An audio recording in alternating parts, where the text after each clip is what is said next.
Well, in fact, when we did the Wake Up to the Real World album, we didn't really tour as such in the aftermath of the album, you know. We did a couple of festivals during the next couple of years, mainly summer festivals, and didn't really do a proper tour until I think October, November 2008.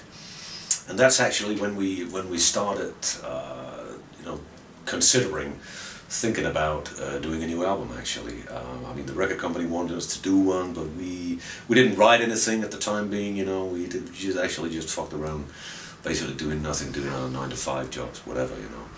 And but during that tour, which was mainly in Germany, there was a lot of good spirit, and we found out after that was the first tour since the 2002 Planet Panic tour, and we actually realized that we still had an audience. I mean, the places were pretty packed throughout Germany, and it just sort of lit the spark to do a new album, you know.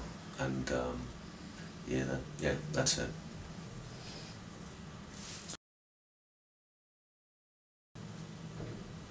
I think, like always, there's like, you know, one song that actually sort of lit the spark to everything, you know, to the whole process. And in this case, I think it was during, we rehearsed for one of the festivals during the summer of 2009, and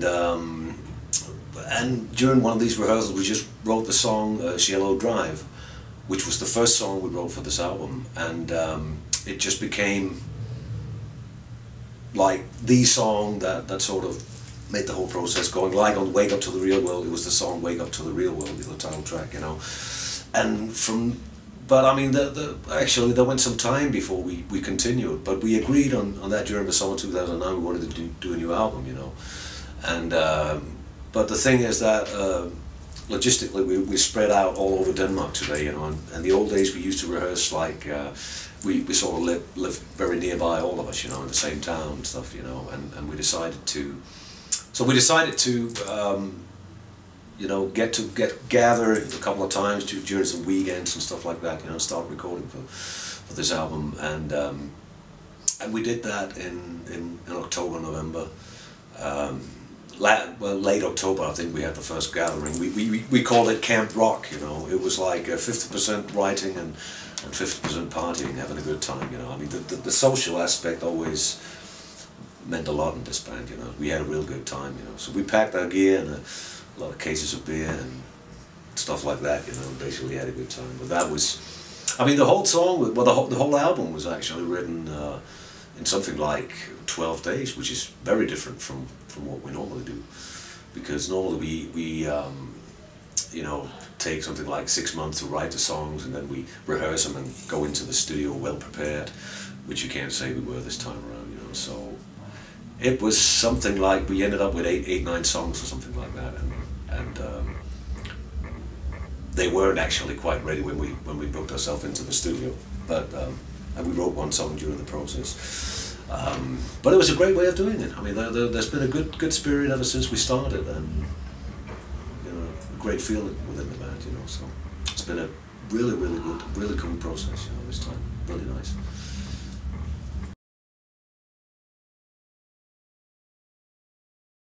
I think it's some kind of coincidence. The thing is that we used Morton Sennaer.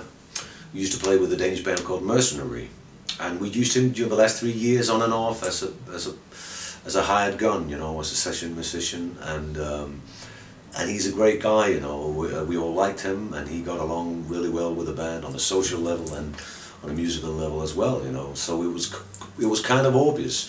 So during these rehearsals, you know, where he was actually standing in as the keyboard player, you know, we actually he left Mercenary, sort of split up, and we asked him, why don't you join the band, you know, as a permanent member, and he was very keen to do that, you know. So it's the first time in 20 years, yeah, we haven't had a permanent keyboard player since we did the Jump the Gun album in '89 or something like that, you know. So it was great, because it's great to have a keyboard. I mean, the original Pretty Maids lineup was with a keyboard player, you know, and the whole foundation of the band was based around a keyboard player too, you know. And that's, or the fact that we had suddenly a permanent keyboard player within the band as we were writing the songs, also has given this album Pandemonium really very much a touch of the 80s era, like albums like Red Hot and Heavy and Future. I think when I listen to some of the songs of Pandemonium, it really reminds me, but not deliberately. It's just the way it is, and it's become a very melodic album overall, and I think the keyboard plays a big part on this album, definitely. And I think a lot of fans has missed that probably, and I think they'll appreciate that we have a keyboard player in the band. We do in the band. We're very happy about Morton. He's a great guy, and he's got a good service, you know. So that was a good choice. He's always been co-writing 2 of the songs on the album, you know. So great lineup now. Cool. Am I happy about the new album? Well, I can honestly say from the bottom of my heart that I think this is the best album we've done ever. I mean, I know that Ronnie thinks it's the best album we've done in 25 years or so, but me personally, I think it's the best album we've ever done. It's the first time actually we've recorded an album, and after finished recording it, I can still listen to it. I still listen to it every day. All the other albums that we've done, you know, when you finish the recording, you kind of just want to get it out of your system, and you know, you're just fed up with it. But this one, I've been listening to it all over, and I've never done that, so that's a very good sign for me that it's definitely a very, very good album. I'm very, very happy with it. I think it's the best album we've done, period.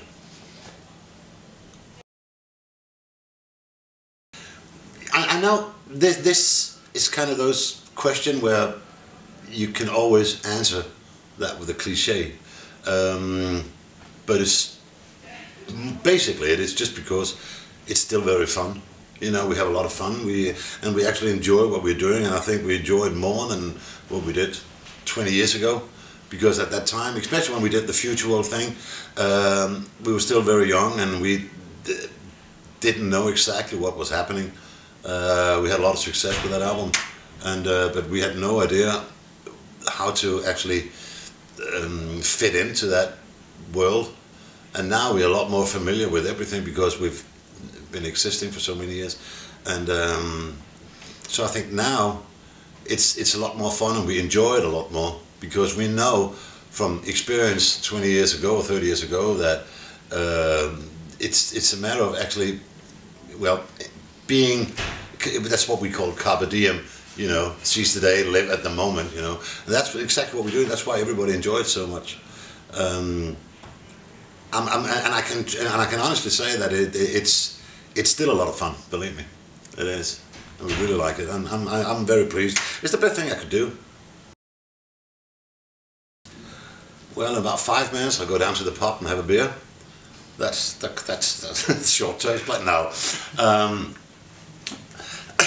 Well, of course, this album's going to be released in May, and we'll start touring. We'll do a lot of festivals this summer, and do a full European tour in October, November, December. Where we'll, yeah, like I said, we'll do all over Europe: Spain, Germany, France, England, etc., Sweden, Norway, Denmark, of course, Japan probably, and well, just a lot of shows, I hope. That's the plan. That's, you know, it's the same old story. You release an album, then you go out the road. But I always thought it was a lot more fun to tour than actually to record. But with this album, the Pandemonium album, it was actually a lot more fun to be in the studio because everybody was so pleased with everything that we did, and everybody was very happy. So it was a lot more fun to be in the studio than it normally is. It was. But I mean, of course, now to go out on the road and do a lot of shows, that's what it's all about, I think. More that than in the studio. But I mean, you have to do albums to go out on the road, which is okay. But you know, like the way things are these days, when everybody downloads your albums anyway. I mean, but that's the good thing about live shows; they still can't download that.